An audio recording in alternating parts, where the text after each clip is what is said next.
Okay. We're a republic. We're not a democracy. Is that it, Eric? They elect us to make decisions for them. Okay, we're gonna They wrap have up. input. If they don't show up, what are we supposed to do? You're going to take over now, Dana, when you're done with your sermon. Pit committee, please. All right. Pit committee, we met last Thursday, January 7th. Approved the minutes, update on the 241 and 251 Market Avenue project. We're going to be moving ahead to purchase those two properties back for the village's control for $35,000 as soon as the paperwork is completed and the contracts and all the rest of that will be brought back to the board for approval. Probably next month, Buzz? Yes. All right. I didn't know where things were exactly with the with some of the issues on the title insurance, but then we talked about the Market Street Condo Association and what's going on there. We're gonna have a pros and cons presentation next month as to whether we should have a condo association, not have a condo association, what the ramifications of either are, what the benefits of either are, and we'll have a recommendation for the next meeting. We had an update on DMI. Apparently they're continuing to be responsive and cooperative, and basically they've paid the bills they're supposed to. Then we had a long conversation about the water bills in the village for rental properties. And I had thought this would be a good idea for landlords in the village because landlords get stuck a lot of times with water bills that they don't even know exist, that we give them an option if they want to have knowledge about the water bills and any outstanding water bills, they could get it and they could actually try to work or discuss the matter with their tenants so they don't get caught. But apparently this, what I thought was a relatively simple idea, is a little more complicated than that. But I guess at this point in time, I don't know if we need any formal action to go forward on this. But the recommendation and the approval was to go ahead and any rental or any landlords who own property in the village and are renting it, if they want a copy of the water bill, they're entitled to it. And if they come in to negotiate a payment plan pursuant to the regulations of the Public Service Board, then we will provide them notice of what those arrangements are as well. All right, and then we passed or made some adjustments in regards to the dog park ordinance. So everything's there, pretty much speaks for itself. I don't think I need to get into details. I don't think I need to read to adults. So. Just for a note, the only correction there, and again, this is the first swag at it, is that if you live in Wood County, we will mandate that you have a dog license to use the park. If you do not live in Wood County, we do have some people that traverse from South Rome and every other places and visitors to our village. We will have to create, and I'll sit down with Diane, we're talking about it. We would have to create a Port Edward specific dog permit tag, whatever you would call it. And it'll be a fee that we would charge a guest. It'll not be a mandated or a county tag. It'll just be strictly for Port Edwards. And then the funds that we collect in that way will go to sustain the park over time. So that's just an oddity that we can't follow the legal route of you have to have a Wood County if you're not from Wood County. So if I remember right, how much isn't it like $5 or $10 for the dog? Yeah, it's three for spade and like 8 for non-spade. So you're saying that the county tag for somebody from Rome, from Adams County, it will not. I can't hear Joe. Hey, Boz. If they show us a tag from a county in Wisconsin, I'd be comfortable honoring that. Yeah, because every county, correct me Yes. if I'm wrong, Diane, every county has to tag the dogs. It's a state law, so. Hey, Boz, Yes, sir. Yeah. that's impossible to police that. We're gonna put Scott over there every day checking on dog tags. know- No, that's not the point of doing it, John. What you do, or the reason you make that a requirement is if there's any problems with the dogs, then it takes all of our liability out of Okay. it because, It's a CYA approach. yes. So Okay. that way, then it's on the dog owners completely. Okay, Scott, you don't have to go over there. Amen to that.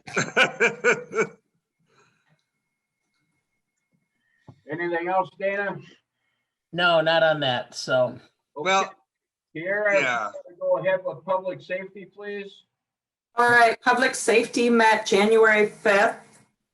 And I'll start with the fire department. Chief Arndt gave his updates, his monthly reports, also gave us an update on the recent house fires that happened in the village, along with an update on donations received for the families impacted.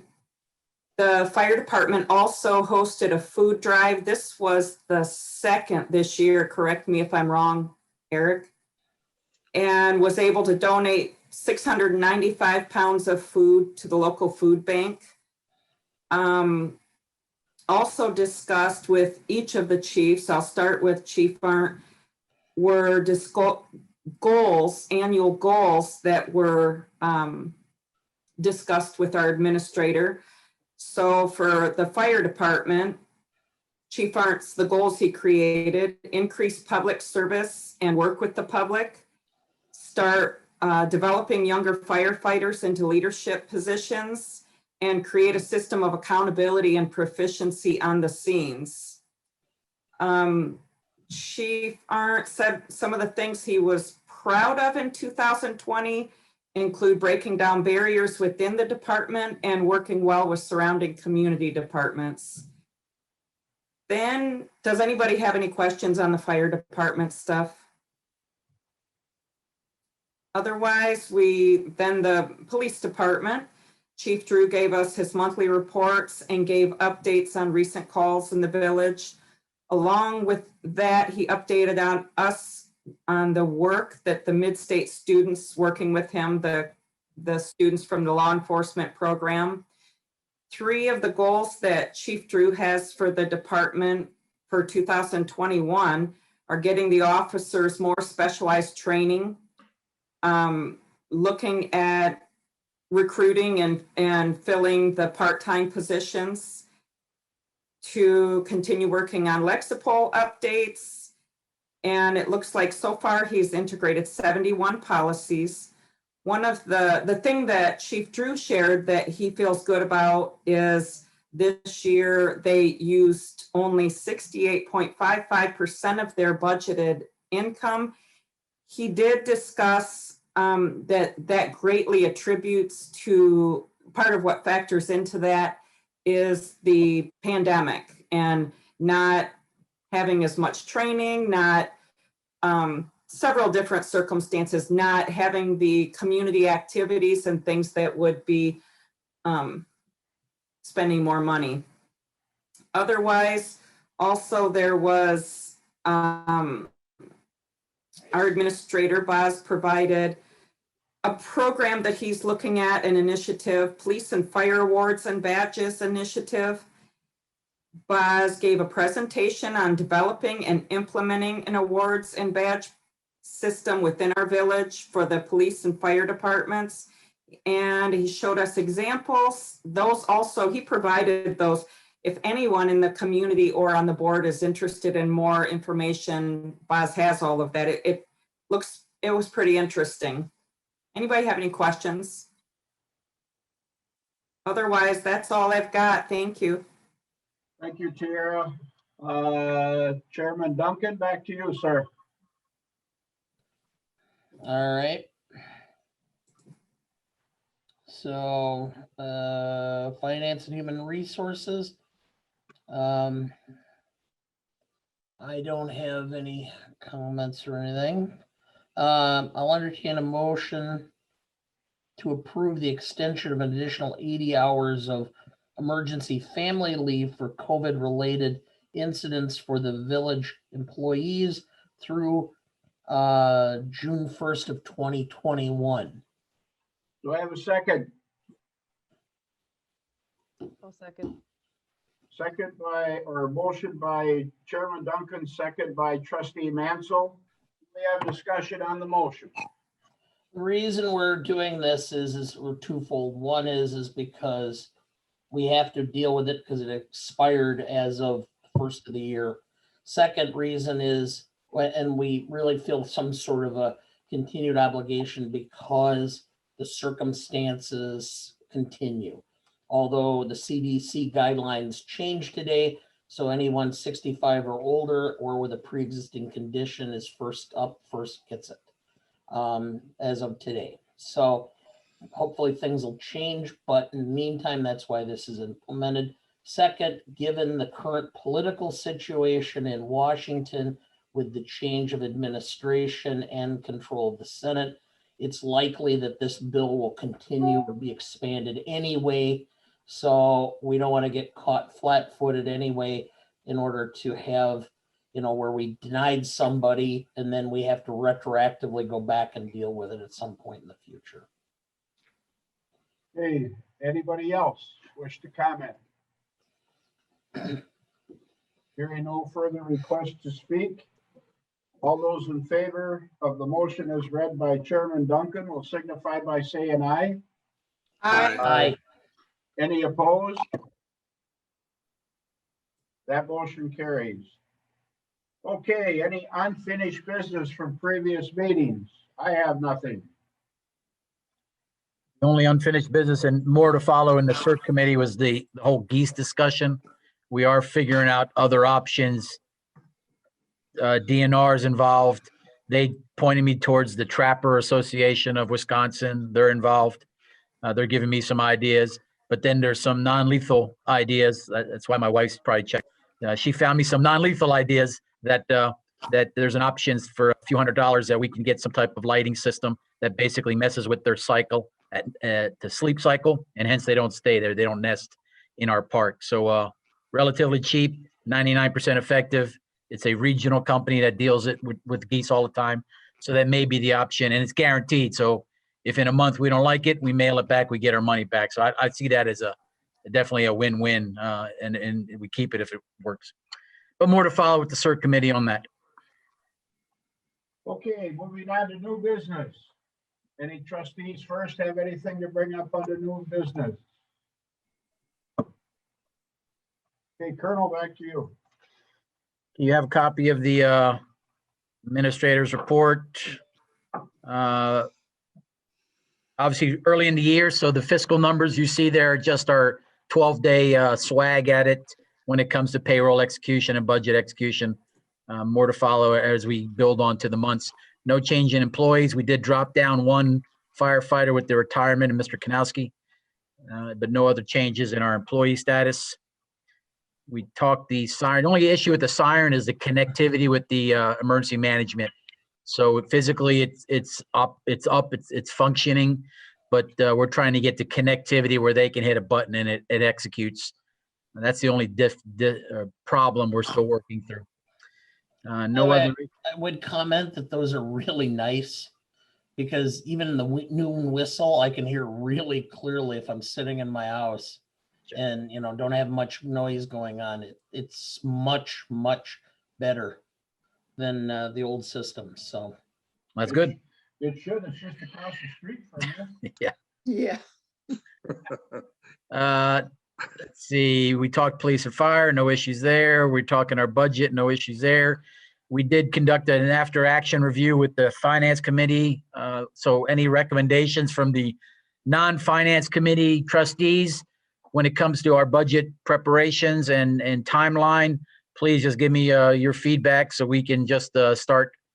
I thought it went pretty smooth. So other than some products that I want to better improve when it comes to displaying information, maybe going back a few more years rather than just last year, puts things in context a little bit better of how we're spending and underspending and overspending. So that's the only tweak that I think we'll look at this year into the summer months when we do that. General government, DMI is going well. There's a court action next week in Wood County with DMI and their contractor. So I'll be attending that just to be a fly on the wall, just to hear what they're saying. More than likely, it's going to be postponed one more time because some of their witnesses are out of state and they're saying they have COVID and travel restriction issues. So that's the issue with the DMI lawsuit moving forward, but that's no impact to what they're working with us. The biggest two issues, and you may hear bubbling up with DMI that I'm working right now, is the fire suppression for the trucking company. So DMI is the responsible agent to provide that fire suppression based on the contract that they wrote with the trucking company. It's not a village issue. I'm working through that because there's some problems with their pump and pressure, and it's not giving the comfort level to the trucking company. But I'm being kind of an intermediary there to help the trucking company because they're basically in the same boat. They're not talking to DMI. We're talking to DMI now, so trying to help them out. And you talked about the purchase. Census information is done. There was a delay in the issuance of the official number for the port, so we don't know what our official population number is just yet. We should hear that this month, and then that'll drive us to change some of our signage and so on, as well as some of our paperwork online. We have our most current COVID numbers there. There is a slight dip. If you pay attention to things regionally, I'll say, there's a slight dip in numbers. There's a roughly the same average in utilization of the hospital beds. There is a major dip in the school system when it comes to active cases, as well as locally with us. I did start adding the immunization numbers. So I sit on a phone call every week on Fridays with the state when it comes to COVID vaccine issuance. And I'm telling you, the bureaucrats are all up in this thing. That's why it's all jacked up. So that's the problem we have right now, is that our county of 70,000 plus people has only been issued 2,000 vaccines. So that's less than 2%. And the problem with this issuance, a statewide problem, is that they will not let counties move ahead of the phase schedule until every county is at the same level. So it's bureaucratic snafus out the wazoo on this one.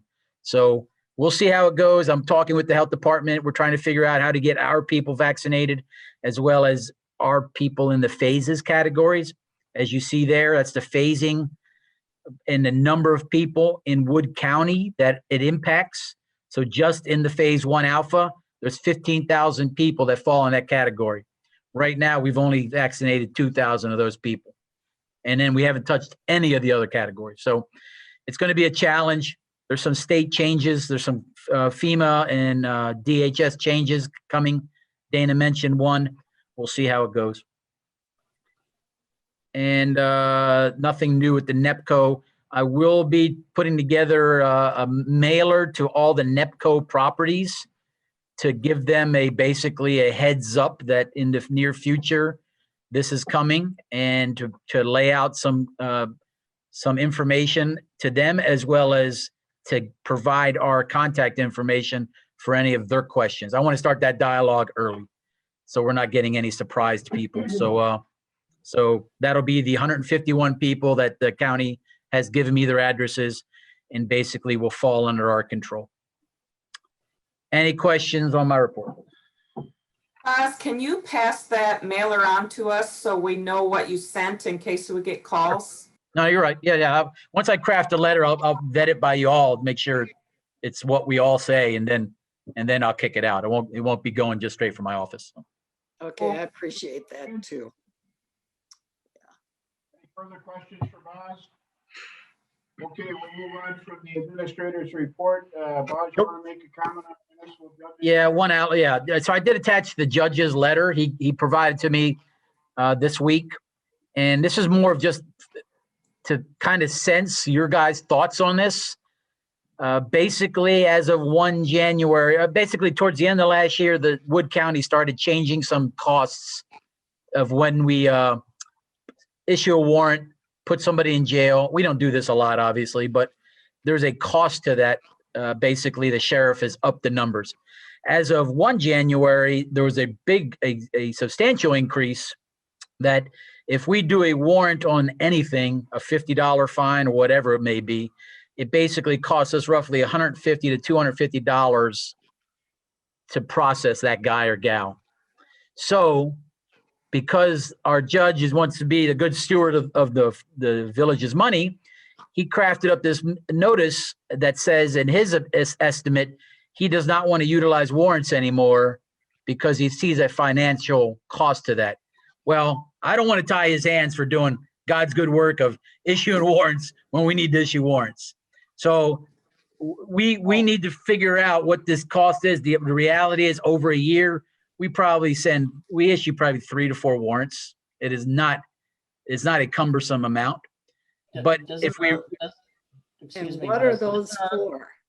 go ahead, sir. Hold on. Doesn't our Dana, ordinances allow for court costs? recognize Dana first because I want his opinion on this. And then we'll go to the next person. I forgot who that was that wanted to speak. Go ahead, Dana. Okay, doesn't our ordinances allow court costs to be a taxable cost on the warrant? Yes. We can hold the individual accountable. So Yes. in other words, if it costs us $150 to process it on a $50 warrant, we can make them pay the $200. Yes, we can. Okay. Yeah. So I just want to make sure that's clear because that's what we should be doing.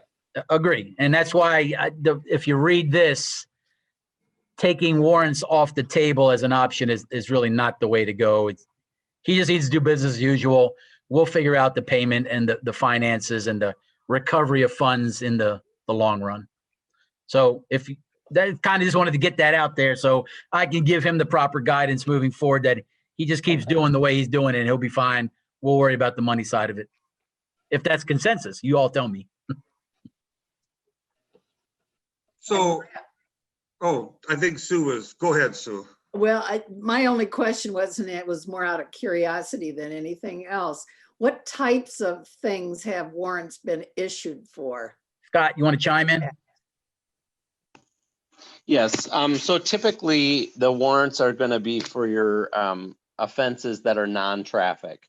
So most of the time, any of the traffic citations or anything like that, Kim is going to move to have the driver's license suspended for failure to pay fine, and they can hold that open until that fine is paid. So basically the warrants are only being issued, let's say for like a ordinance disorderly conduct or something similar, when that person doesn't appear for court. So as Boz said, it's not something that's very regular. I've only seen a couple of them since I've been there. So I don't really think there's a huge cost savings one way or the other to the village. This penalties, these fees, I think mainly are being assessed to incentivize villages and towns to not issue the warrants because of COVID. They don't want the overpopulation in the jail. They don't want to accept the municipal warrants right now. And so I think that's the primary reason for bumping up these fines and fees assessments. Thanks, Okay, Dana, Scott, you for have the your hand up. background. Chief, Yeah. Go ahead, Dana. But the problem is the minute it comes out public knowledge that we're not going to seek warrants, then everybody's not going to show up. So it's pointless because, I mean, they're just going to say, it makes no sense. So no, I think we just continue. That's my position on it. Okay, Sue, are you finished? Yeah, that was really what I wanted to know. And actually between Scott's comments and Dana, yeah, I see probably the direction that I think we need to go anyway. It sounds like leave things as they are. Well, you heard the best of it, a police officer and an attorney, so I'll leave it up to you as to which one made more sense. They both did. So it's business as usual. I'll inform the judge. No motion needed, just so we're all on the same page that we're gonna continue doing what we've been doing, so. Okay, I want to make one observation. We have to be very, very careful when we deal with the court, because the only thing we have control over is his budget.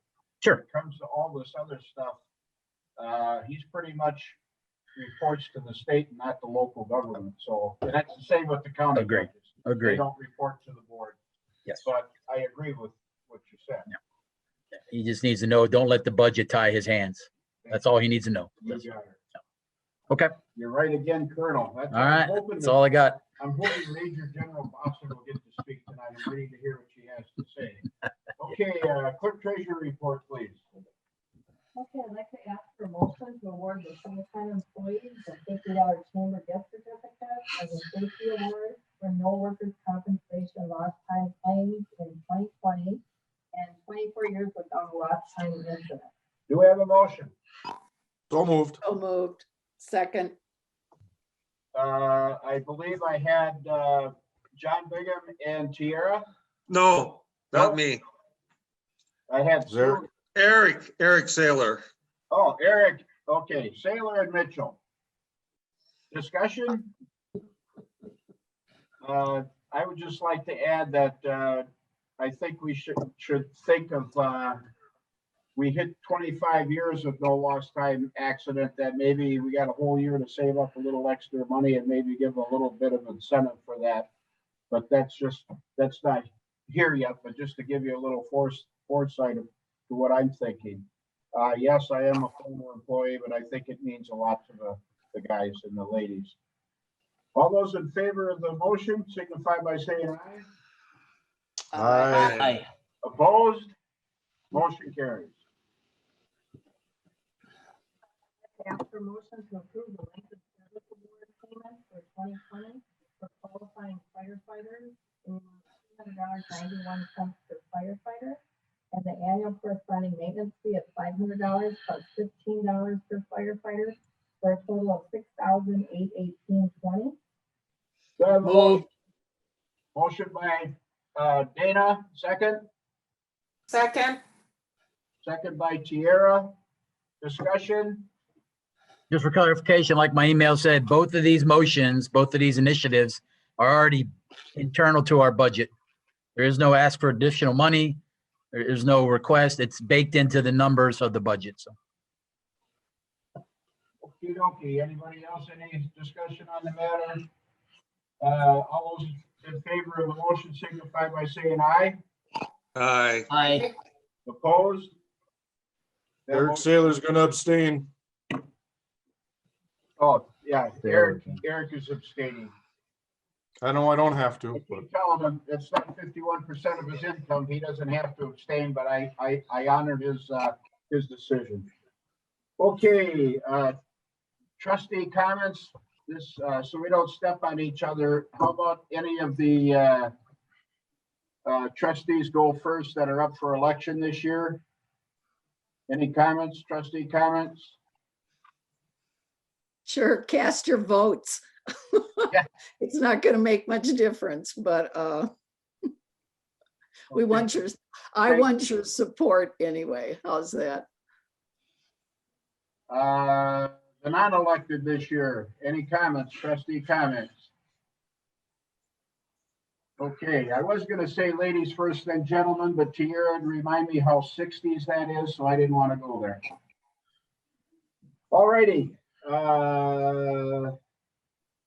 Item 13 of the committee calendar for January 13th through February 9th. Are there any questions or difficulties there? Boz has got it marked up that they'll be on Zoom.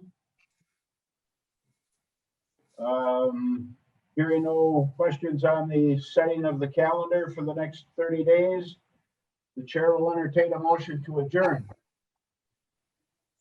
So moved. Motion Second. by Trustee Mitchell, second by, Grundon, okay, was that Betsy first? Or Sue, two? I Okay. think it was Sue. Yeah. Betsy. Mitchell and Douglas. We stand adjourned. Thank you very much, everybody. thank you.